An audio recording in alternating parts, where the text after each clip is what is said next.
Hello everyone and welcome to Inside the Gates, where I take you through all of the latest and greatest news and happenings at both Camp I-Harbor locations. If you haven't already, like, subscribe, and ring the notification bell so that you can stay in the loop or in the gates. We're going to start today right behind me at beautiful Lake Burton.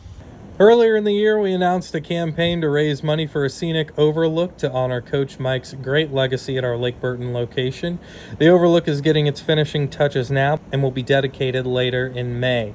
It has a large porch area where campers and young leaders can gather for activities or to enjoy a beautiful view of the lake, and will serve as a monument to honor Coach Mike's legacy and the impact he's had through his career at camp. And directly next to the overlook is the covered walkway and seating area, affectionately known as the portal. We have added string lights along the pathway which tie directly into the overlook and gives the area around the dining hall some additional lighting at night, and it looks pretty cool from the lake if we do say so ourselves.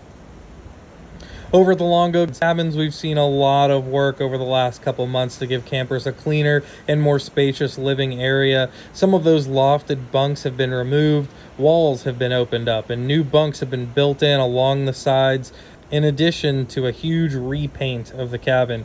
This place has a completely different look and feel, and our campers are going to love it. After a few decades of teaching riflery back behind the Coliseum, we've decided to retire it in hopes of building out our archery and slingshot program with some new activities that will better activate the space for summer and retreat seasons in a better location. The new Mooney Field renovation has allowed us to use the full width of that field, and so this will be a great permanent location for a summer camp classic just like archery to live on for many more years to come. We are updating the navigation signage around camp from the plasticky vinyl inserts and those squared signs to something a little more natural looking. Those changes will happen between now and summer. And then finally, we've repainted a couple of walls, most notably the wall along Guy's side and the wall back behind the dining hall. What used to be a traditional, classic, even vintage Camp I-Harbor gray is now a new, creamy, and delicious color called Iced Latte. Lake Burton has started offering family retreats this spring where the whole family can book a cabin and join in on some camp fun. Blob your parents, test your archery skills against your siblings, and roast s'mores together by the fire. Our last spring date will be this weekend, May 6th and 7th, but more dates are expected to be added for fall. And over at Lake Allatoona, telephone poles have been installed around the amphitheater to hang shade sails during the summer. These will provide campers with some very much needed covered area and cooled outdoor space, and they look pretty snazzy as well. These are similar to the ones you see at the archery range, but much, much bigger. The office area has received a few notable upgrades. Push-pull door stickers have been added to those front double doors, which the staff will love. If you know, you know. And the dining hall has been repainted, looking very, very sharp.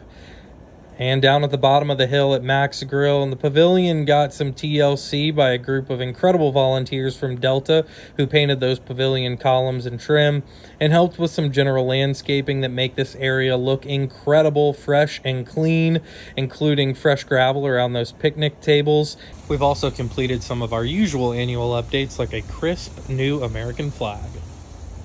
New summer merch has arrived for the camp store, including the usual assortment of teddy bears and t-shirts and everything else. Both stores will be stocked in the coming weeks in preparation for the summer, and for the first time in many years, we'll offer crew neck sweatshirts, which we know will be a huge hit with the campers and the staff alike. Back at the ropes course, you'll see some new elements swinging high in the sky. The element called Pipe Dreams replaced the trolley.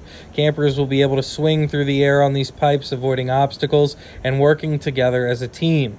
This particular element is on the top level of our tiered static ropes course and has incredible lake views. We're excited to see what the campers think. Campers who love arts and crafts will be excited to hear we've completely overhauled the planned activities for the summer, adding screen printing, candle making, and a couple more specialized activities.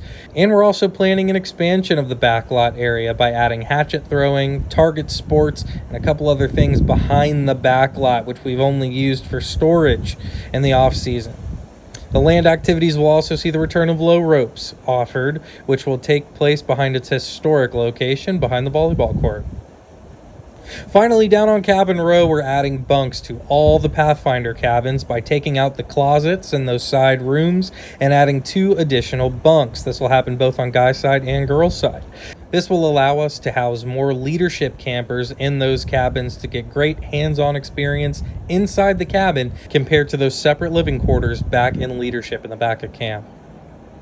Thanks so much for tuning in, and we'll see you next time on Inside the Gates. Summer's coming quickly. We're excited to see you. Follow us on Instagram, Facebook, and YouTube for all of the latest and greatest from your favorite place. See you next time, Inside the Gates.